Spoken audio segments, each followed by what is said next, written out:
Okay, now I'm getting calls on barn finds after the horse has already left the barn. In other words, the car is already gone. The people have picked it up, they've cleaned it, they've in some cases gotten it started, refurbished it, and then they call me thinking now I can do a video. Well, a video is a visual medium. I need to have video. So we need to see the car coming out of the barn. I need to interview people at the scene who are associated with the car so that I can get a real story. You betcha. We want to see those chickens. We want to be there. Okay, here's the deal. A lot of people, instead of calling me, they'll call the people that have been in my videos that have purchased cars, thinking, well, they can buy it. Now, that's okay if you want to do that. But keep in mind, I'm going to do a story and I can either buy a car or get a buyer for the car. You have to ask yourself, what are you after? Are you wanting a car jockey to come buy your car so they can give you half price and then go make a bunch of money on it? I mean, what do you want? You want your car to go to a good home or somebody's going to restore it? We've had examples where cars went to nearby and the people didn't lose track of them. They maybe were a friend of a friend or were into cars and they became a little bit a part of the car. I mean, my channel is not so much about, hey, we're coming out to buy your car and drag it out and drag it off. My channel is history. I've been an auto journalist for over 40 years. I've written over 6,000 magazine articles on cars and these type of cars, special interest.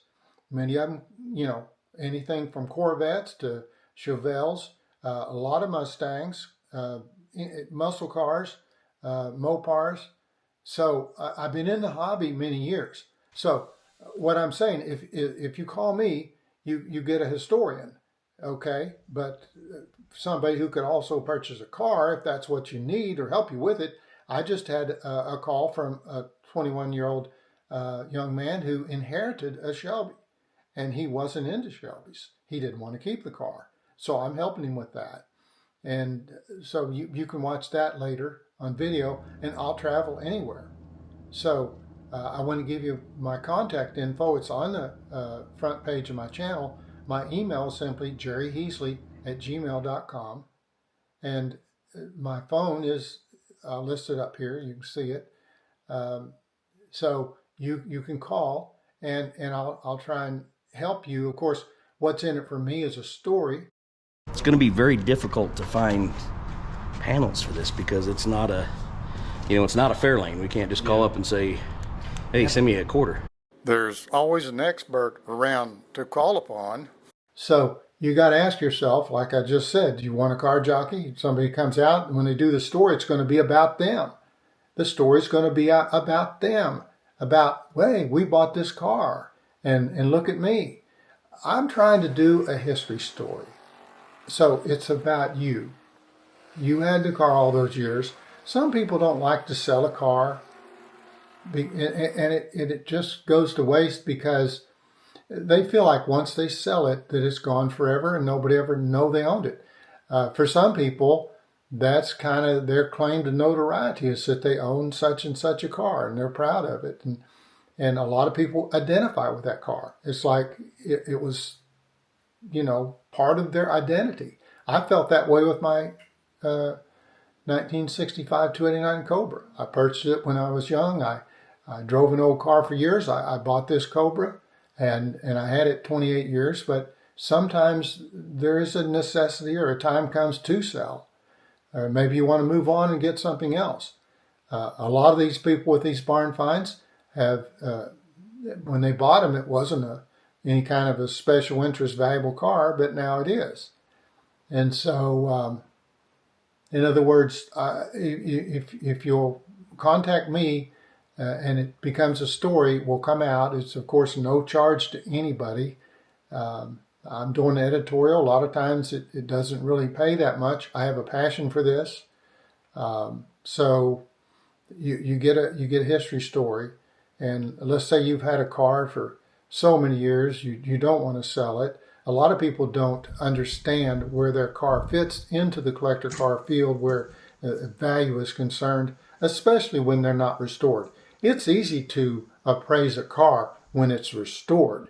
You can look online, you can look at auctions, you can get a consensus that that a such and such model, make, and of car will bring this money restored. But what happens when it's been sitting many years? It won't start. It's not complete. A lot of times the owners are unsure of exactly what they have. And if they're not a collector, they don't understand why anybody would pay a lot of money for this. So it's often harder to deal with people that are not into cars as people that are into cars that know what they have.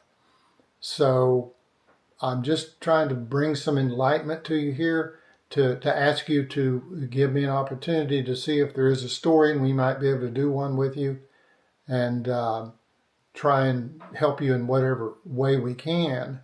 And like I say, do a good history story. So, I hope that that you can give us a chance to look at what you have and what might be a good story. Go to this web address and you can read over 1,000 of my articles on the Motor Trend website where they've kind of adopted me as one of their editors. Even though I've been independent all of my time working for the various magazines under the Motor Trend label. It's not just a magazine. That would include Mustang Monthly and Muscle Car Review and Vet Magazine and Corvette Fever and Mopar Muscle and many other magazines that you'll see my byline in. And of course, many other publishers too. Did you ever wonder how much it paid writing and photographing cars for car magazines?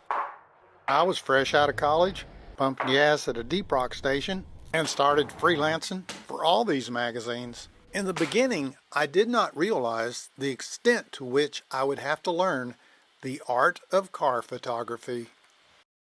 I could shoot a fair to middling cover shot after about 20 years. Could I earn enough to buy my dream car, a 289 Cobra? What got me in the magazine business when I was pumping gas? I wrote the dumbest car book ever. A vendor told me everybody wants to look in this book to see how many of their car was built, but they won't buy it. It's printed on cheap paper, no pictures, but got me noticed by car magazine editors. Still pumping gas, I did a regular car book on classic Mustangs, $5.95 in paperback and $9.95 hardback. The way the royalties were laid out, I barely made back my trip to Detroit to buy pictures from Ford. Somebody was getting rich, but it wasn't me. Motor Books International, that published my first book on production numbers, called and said, "We didn't know you could write. Hey, would you like to do a book on the GTO?" They said I should fly to Detroit and get to know the Pontiac engineers and take them out to lunch and stuff. Where do we live? Back it up. Been there, done that. I'd have to put my book writing career on hold. Where do we live? Land and take Pontiac engineers out to lunch? Pumping gas? He really said that. I'm not kidding. At $2 an hour, I couldn't afford to do any more books. I always loved it when the bigger general interest magazines called.